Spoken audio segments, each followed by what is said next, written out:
Welcome back to my channel. आज के इस वीडियो में मैं बात करूंगा कल के हाफ ईयरली के एग्जामिनेशंस की, जो हमारे Madhya Pradesh school education department की तरफ से क्लास 12 का पेपर लिया गया है। तो फिजिक्स सब्जेक्ट का, जैसा कि आप देख पा रहे हैं, पेपर आपकी स्क्रीन पे दिख रहा है। इसका कोड 1206 था और इसमें से ये मध्य प्रदेश के सभी स्कूलों में बाइलिंगुअल पेपर था। ये सारे के सारे इंस्ट्रक्शंस हैं, तो अभी हम इन पे ज़्यादा बात नहीं करेंगे।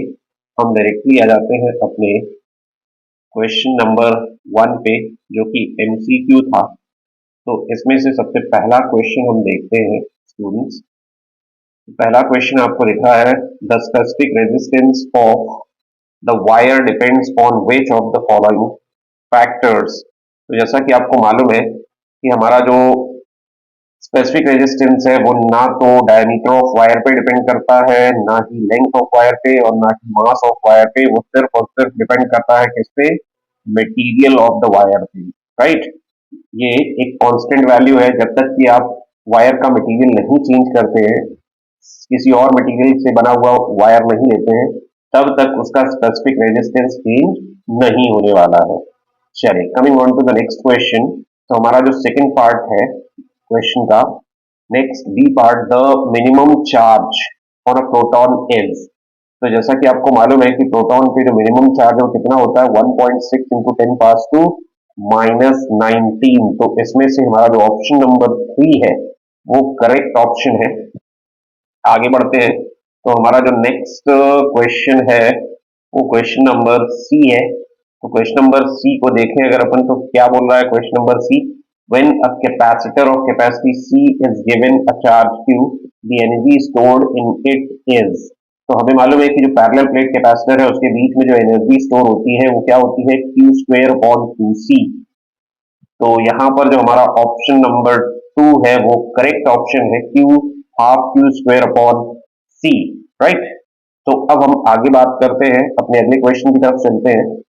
तो डी क्वेश्चन क्या बोल रहा है? The magnetic dipole moment of a thin bar magnet of length L is M. It is turned into a semicircular arc. Its new magnetic dipole moment will be। तो हमारे पास में एक डायपोल, मैग्नेटिक डायपोल मोमेंट है। Thin एक bar magnet है जिसकी length L है, तो उसका हमारे पास में मैग्नेटिक मोमेंट गिवन है M। अब इसको सेमी सर्कुलर अर्क के फॉर्म पे टर्न किया गया। तो सेमी सर्कुलर अर्क के फॉर्म पे जब टर्न किया जाएगा तो उसकी जो लेंथ है, जिसको आप L कह रहे हैं, वो L किसके इक्वल होगा? L इक्वल होगा हाफ ऑफ द सर्कमफरेंस। वो जो सेमी सर्कुलर अर्क है उसकी जो लेंथ होगी वो किसके इक्वल होगी? पाई आर के इक्वल होगी, राइट। तो यहां से आप R की वैल्यू क्या निकालेंगे? R will be equals to L upon pi, right. अब आगे बढ़ते हैं। तो जो डायपोल मोमेंट M है वो M किसके इक्वल आता है? Small m pole strength into length of the dipole, right. अब हम आगे बढ़ते हैं। तो हमारे पास में जो नया डायपोल मोमेंट होगा, जिसको हम कह रहे हैं क्या? M डैश, वो M डैश किसके इक्वल होगा? वो M डैश इक्वल होगा पोल स्ट्रेंथ इनटू, अब लेंथ क्या है हमारे पास में? पाई आर, राइट। तो अब यहां पर देखिए, ये हमारा वो जो बार मैग्नेट है इसको हमने सेमी सर्कुलर फॉर्म पे टर्न किया है, और इसका रेडियस हमारे पास में कितना है? Small R. तो ये जो डिस्टेंस होगी पोल्स के बीच की, इधर और इधर, तो ये भी आर होगी और ये भी आर होगी। तो ये कितना हो गया? 2r हो गया। तो यहाँ पर L हम क्या लिखने वाले हैं? 2r, right. अब यहां से आप क्या करें? R की वैल्यू रख दें। तो जब R की वैल्यू यहां पे रखेंगे आप, तो आपको क्या मिलने वाला है? 2 into M into L upon pi, right.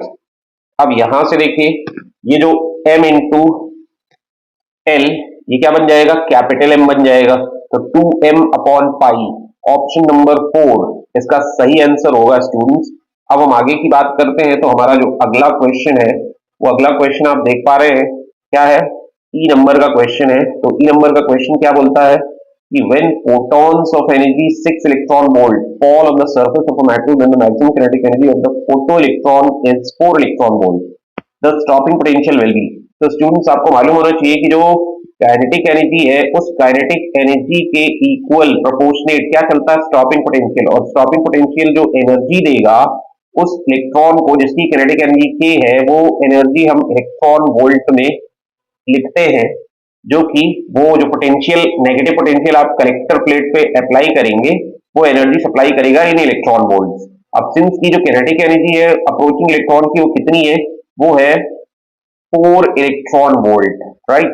तो यहां पर आप 4 इलेक्ट्रॉन वोल्ट लिखते और ये E इंटू वी, तो यहां से E और E कैंसिल हो जाएगा, तो स्टॉपिंग पोटेंशियल इसको आप VS लिख दीजिए जिससे कंफ्यूजन ना हो, नहीं तो आप VV भी कट कर देंगे। यहां से स्टॉपिंग पोटेंशियल की वैल्यू कितनी आ रही है स्टूडेंट्स, 4 वोल्ट। तो ऑप्शन नंबर सेकंड इसका सही आंसर होता।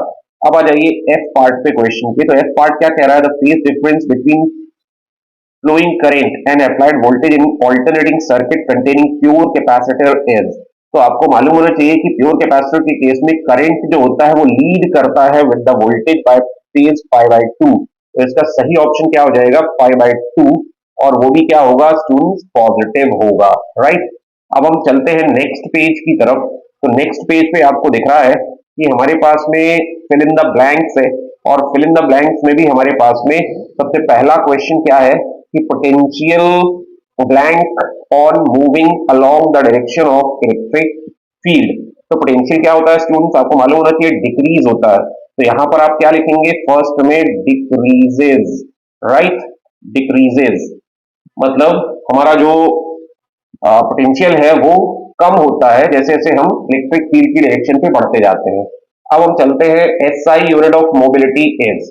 स्टूडेंट्स आपको मालूम होना चाहिए कि जो SI यूनिट है वो SI यूनिट, पहले तो आपको मालूम होना चाहिए कि मोबिलिटी होती क्या है। मोबिलिटी आप लिखते हैं म्यू, और म्यू क्या होता है, ड्रिफ्ट वेलोसिटी एक्वायर्ड पर unit applied electric field, right. तो mu equals to VD upon E। अब VD की जो यूनिट है वो क्या होती है, मीटर पर सेकेंड, और इसकी यूनिट क्या होती है, इसकी यूनिट होती है वोल्ट पर मीटर। तो मीटर ऊपर जाएगा तो इसकी यूनिट क्या बनेगी, मीटर स्क्वायर, राइट, पर वोल्ट पर सेकेंड। तो ये हमारा SI यूनिट होगा मोबिलिटी का। थर्ड क्या बोल रहा है, variable electric field produces what, displacement current. तो यहां पे आपको क्या लिखना था, डिस्प्लेसमेंट करेंट, राइट, या विस्थापन धारा इसको कहते हैं इन हिंदी। अब हम आगे बढ़ते हैं, तो the air bubble in water behaves as what, concave lens, right, अवतल लेंस की तरह काम करता है, कॉन्केव लेंस। अब नेक्स्ट आ जाइए, the alpha particle is nucleus of what, helium atom, helium. अब कई बच्चों को इसमें कंफ्यूजन हुआ और उन्होंने हाइड्रोजन लिख दिया है जो कि गलत है। अब लास्ट आ जाइए, what in the hydrogen atom Lyman spectrum. यहां पे आपको थोड़ा सा वाइज होना पड़ेगा, Lyman spectrum lies in the ultraviolet region, fine. अब हम आगे बढ़ते हैं, तो हमारा जो ट्रू फॉल्स है, सत्य असत्य आ जाते हैं। तो ट्रू फॉल्स में हमारे पास में सबसे पहला क्वेश्चन देखिए क्या आ रहा है students, the number of electrons emitted in photoelectric current does not depend upon the intensity of incident radiation. Students आपको मालूम होना चाहिए कि जो इंटेंसिटी है, इंटेंसिटी पे नंबर डिपेंड करता है, राइट। तो number of photons emitted strictly depends on the intensity of incident radiation. तो इस तरीके से ये वाला जो स्टेटमेंट है ये फॉल्स स्टेटमेंट है, राइट, असत्य कथन है। अगला आ जाइए, electron volt is the unit of charge. आपको मालूम होना चाहिए इलेक्ट्रॉन वोल्ट किसकी यूनिट है, एनर्जी की, राइट, चार्ज की यूनिट नहीं है। तो ये स्टेटमेंट भी क्या हो जाता है, फॉल्स, असत्य कथन हो जाता है। आगे आ जाइए, सी पार्ट पे, a wave is associated with each moving particle, de Broglie wave कहलाती है, मैटर वेव कहते हैं इसको, बिल्कुल सही स्टेटमेंट है, सत्य कथन है। आगे आ जाइए, in an atom the orbits of electrons are quantised. Bohr का जो क्वांटाइजेशन है वो यही कहता है, तो ये स्टेटमेंट भी आपका क्या हो जाता है, सही हो जाता है, ट्रू हो जाता है।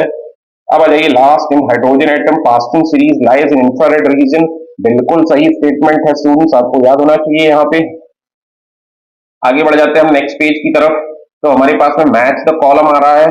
अब हम मैच द कॉलम की तरफ चलते हैं स्टूडेंट्स, देखते हैं। तो यहाँ पे देखिए, मैच द कॉलम में हमारे पास में दो कॉलम बने हुए हैं, कॉलम ए और बी। जिसमें से ए कॉलम को देखें तो स्नेल्स लॉ, स्नेल्स लॉ हमारा किस पे बेस्ड है, हमारा बेस्ड है ये स्नेल्स लॉ किस पे, रिफ्रैक्शन पे। तो ये आ जाएगा स्नेल्स लॉ। अब रिफ्लेक्टिंग टेलीस्कोप, तो रिफ्लेक्टिंग टेलीस्कोप क्या होता है, कैसग्रेनियन, तो कैसग्रेन, ये आ जाएगा रिफ्लेक्टिंग टेलीस्कोप। अब then two slit experiment of interference, ये किसने परफॉर्म किया था? इसको हम यंग्स डबल स्लिट एक्सपेरिमेंट के नाम से भी जानते हैं, थॉमस यंग। अब आ जाइए ऑप्टिकल फाइबर, तो ऑप्टिकल फाइबर किस पे बेस्ड है? TIR, टोटल इंटरनल रिफ्लेक्शन पे बेस्ड है। तो ये आ जाएगा हमारे पास में optical fibre, total internal reflection. Plane wave front, plane wave front हमें कब दिखता है? जब कि हमारा जो लाइट सोर्स है वो कहाँ होता है? इंफिनिटी पे होता है। तो लाइट सोर्स एट इंफिनिटी आ जाएगा प्लेन वेव फ्रंट। अब आ जाइए लास्ट क्या? Inductive reactance. तो इंडक्टिव रिएक्टेंस अब आपके पास में एक ही बचता है, वो भी क्या है? Option number 1। तो यहां पर मैं लिख देता हूं option number 1, XL equals to omega L. तो ये आ जाएगा आपका एफ नंबर का मैचिंग, राइट। अब नेक्स्ट क्वेश्चन की तरफ चलते हैं।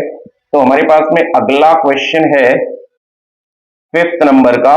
तो 5th नंबर है वन वर्ड आंसर, जल्दी से इसको भी देख लेते हैं स्टूडेंट्स।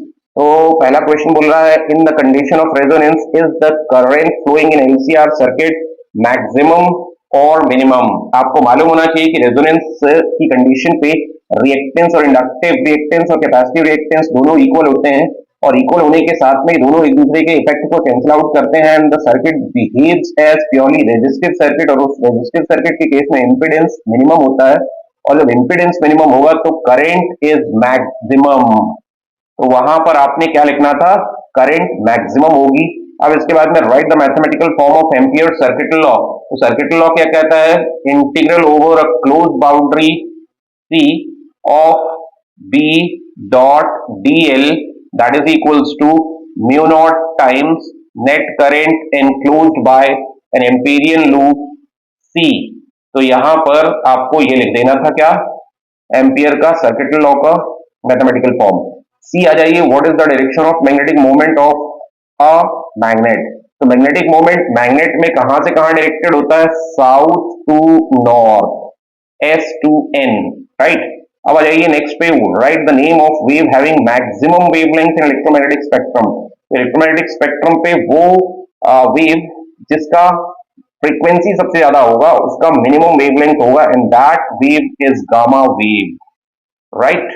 तो ये आ जाएगा यहां पर क्या? Gamma wave. अब नेक्स्ट आ जाइए क्या? In which position the refracted ray inside the prism becomes parallel to prism base. तो जब प्रिज्म हमारा किस पे? मिनिमम डिविएशन की कंडीशन पे सेट होता है, तब हम क्या करते हैं कि जो रिफ्रैक्टेड रे है वो हमारी बेस के, प्रिज्म के बेस के पैरेलल हो जाती है, राइट। अब हम आगे बढ़ते हैं। तो हमारा अगला जो क्वेश्चन है वो है 2 मार्क्स के questions, right, 2 limitations of Ohm's law. यहां से हम अपने अगले वीडियो पे इसका सॉल्यूशन देखेंगे स्टूडेंट्स।